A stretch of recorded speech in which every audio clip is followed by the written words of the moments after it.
She stood in the lobby of her own hotel and heard the words that would change everything. "Ma'am, I'm going to have to ask you to leave. Not as a guest, not as a visitor, as someone who didn't belong." The irony cuts deep when you realize her name was on the deed. Her money built the walls, her dream filled every room.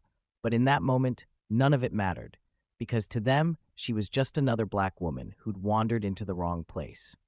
This is the story of Dionne Monroe, a woman who lost her identity in the building she owned and reclaimed it in less than 15 minutes. It's about more than a hotel. It's about every time we've been told we don't belong in spaces we created. And what happens when silence finally breaks? Let me take you back. Dionne Monroe grew up in a two-bedroom apartment in Southeast D.C., the kind of place where the radiator clanged all winter and the walls were so thin you could hear your neighbors' arguments like they were your own. Her mother cleaned hotels for 23 years. Every night, she'd come home smelling like bleach and lavender air freshener. Her hands cracked from the chemicals, her back bent from making beds for people who never learned her name. And every night, young Dionne would ask the same question. "Mama, why don't we own one?" Her mother would smile, that tired, beautiful smile, and say, "Baby, people like us don't own, we serve." But Dionne never accepted that answer. She studied hospitality management on a partial scholarship, worked 3 jobs through college, front desk at a Marriott, weekend shifts at a call center, late nights tutoring international students who paid her under the table.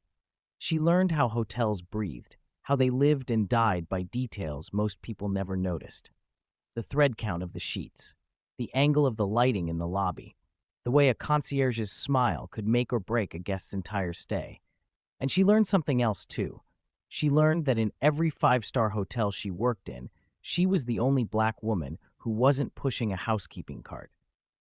At 32, Dionne did the impossible. She bought a struggling boutique hotel in Midtown Atlanta, the Harmon Grand.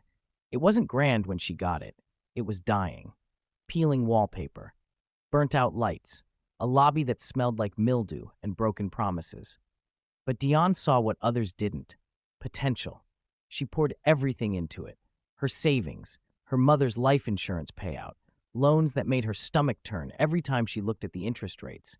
She redesigned every floor herself, hired local black artists to paint murals in the hallways, brought in chefs who cooked food that tasted like home: collard greens, peach cobbler, shrimp and grits that made people weep.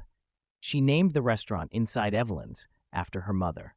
Within 3 years, the Harmon Grand had a 4.8-star rating. It was featured in Travel Plus Leisure.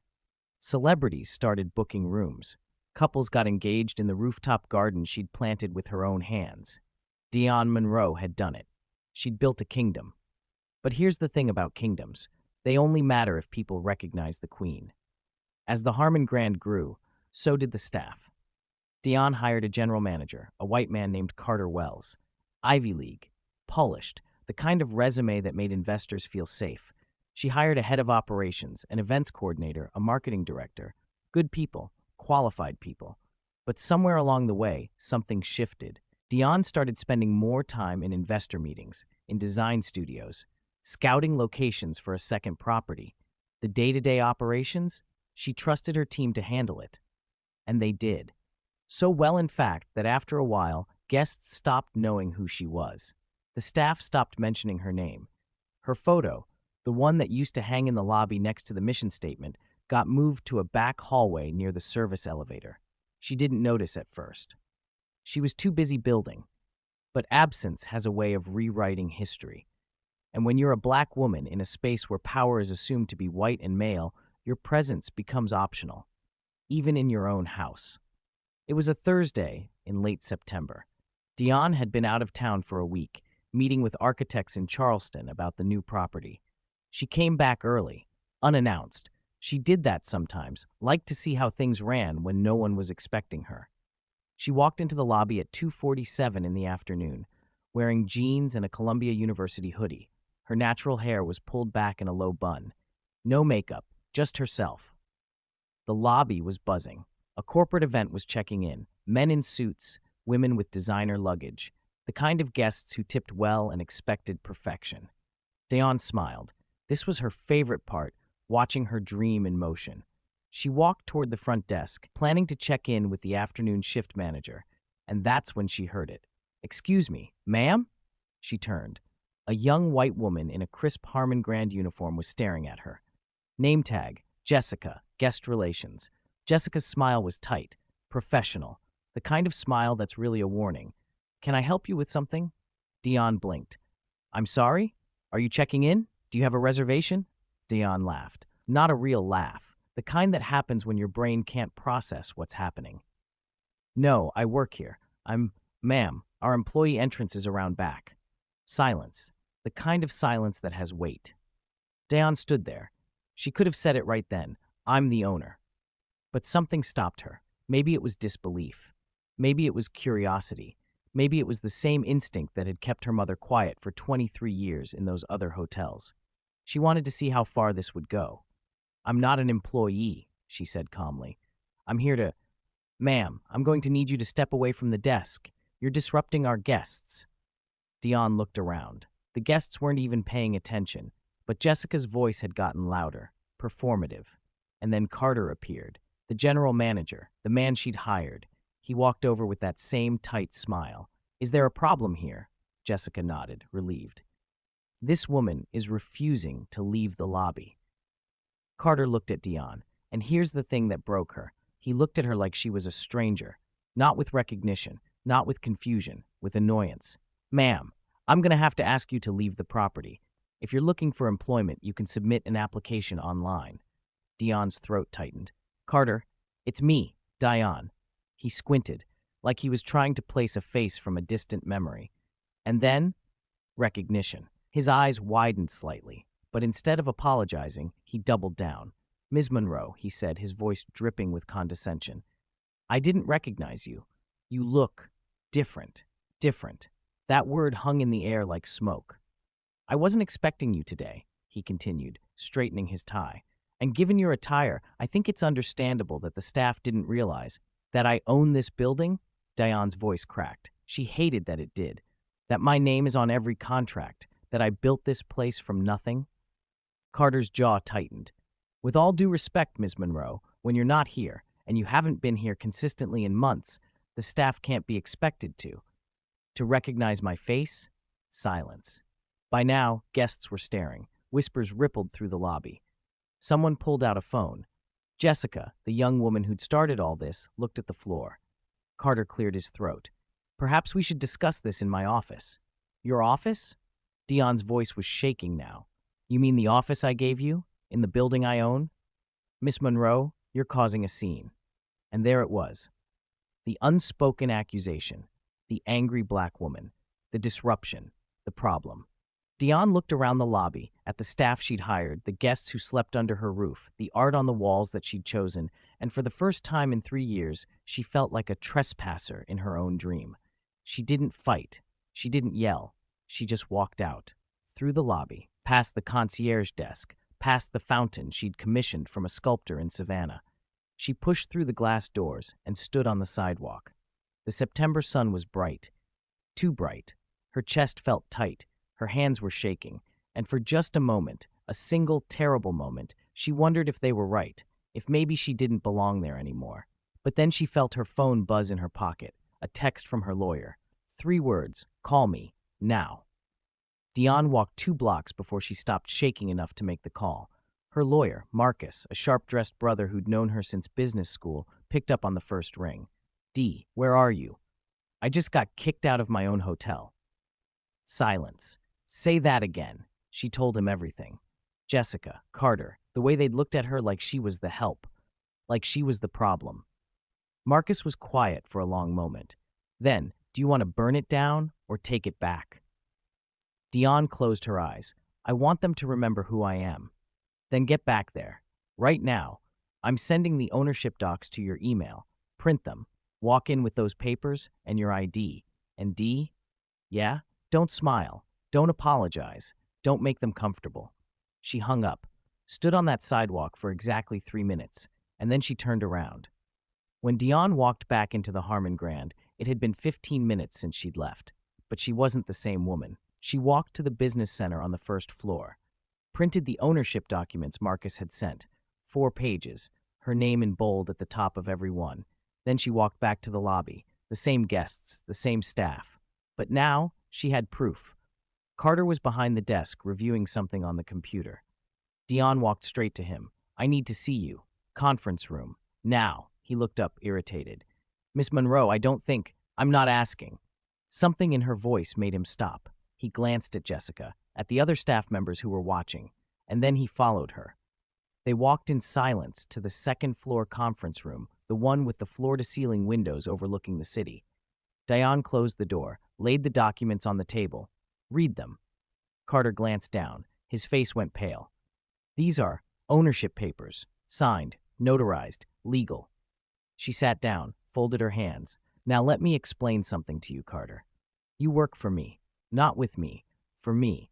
Every paycheck you've ever cashed here came from my account. Every decision you make in this building is a decision I've allowed you to make. And today, you looked me in the eyes, the woman who hired you, who trusted you, and you treated me like I was trespassing." Carter opened his mouth, closed it. "Miss Monroe, I didn't recognize you. You have to understand." "No, you didn't see me. There's a difference." Silence. "How many black women have you seen walk through that lobby in the past 3 years, Carter?" He didn't answer. "Hundreds," she said.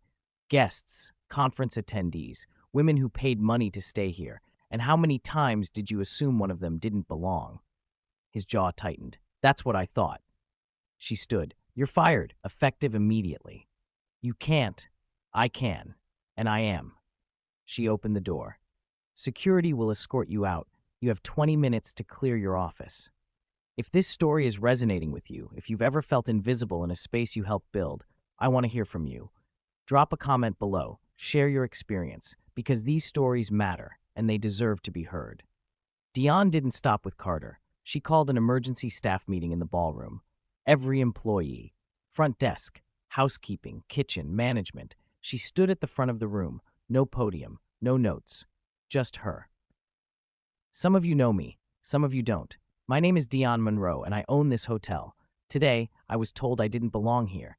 In the building I bought, in the dream I built, and I need to know, who else feels that way?" Silence. "If you think the owner of this hotel should look a certain way, dress a certain way, talk a certain way, if you think a black woman in a hoodie couldn't possibly be in charge, then you don't belong here." She looked at Jessica, the young woman who'd started all this. "Stand up." Jessica stood, trembling. "Did you ask any white guests in jeans to leave today?" Silence. "That's what I thought. You're done." One by one, Dionne called out the names of staff members who'd stood by, who'd watched her be humiliated, who'd said nothing. 7 people total. "You're all terminated. HR will contact you about final paychecks." The room was frozen, and then slowly one person started clapping, an older black woman from housekeeping, Miss Lorraine. She'd been there since before Dionne bought the place. Then another person joined, and another. Not everyone, but enough. Dionne looked at them. "To everyone who stays, this is a new chapter. I'm not just the name on a paper anymore. I'm here, present, visible. And if you ever see someone walked past like they don't matter, because of how they look, how they dress, what they sound like, you speak up. Because this hotel was built on a dream that people like us could own something. And I'll be damned if I let anyone forget that." The next few weeks were hard. Dionne had to rebuild parts of her team. She personally retrained staff on implicit bias. She put her photo back in the lobby, larger this time. She started hosting quarterly town halls where every employee, from dishwasher to manager, could speak directly to her. And she made one more change. She started showing up in hoodies, in jeans, in her natural hair. Not to prove a point, but to stop performing. Because she realized something that day. She'd been so focused on making other people comfortable that she'd erased herself. The Harmon Grand had become successful, but she'd become invisible. And invisibility, even in your own kingdom, is just another kind of exile. Here's what they don't tell you about breaking barriers. It's not enough to build the thing. You have to defend your right to exist inside it. Dionne's mother used to say, "Baby, people like us don't own, we serve." And Dionne proved her wrong. But what she learned that day in the lobby was this. Ownership is more than a signature on paper. It's presence. It's visibility. It's the refusal to shrink. Dionne could have stayed quiet, could have let it slide. But silence has a cost. And sometimes the most radical thing you can do is take up space in the room you built. The Harmon Grand is still standing. Dionne still owns it. And every person who walks through that lobby now, every black girl with a dream, every woman in a hoodie, every person who's ever been told they don't belong, they see her face on the wall.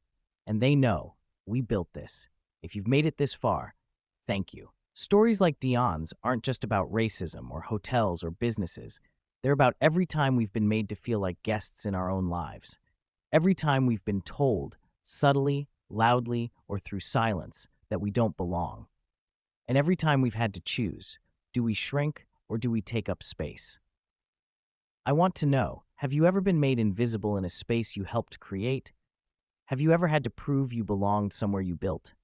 Share your story in the comments. I read every single one because these aren't just my stories, they're ours. This is our Black Diary, where we remember who we are, even when the world forgets. I'll see you in the next entry.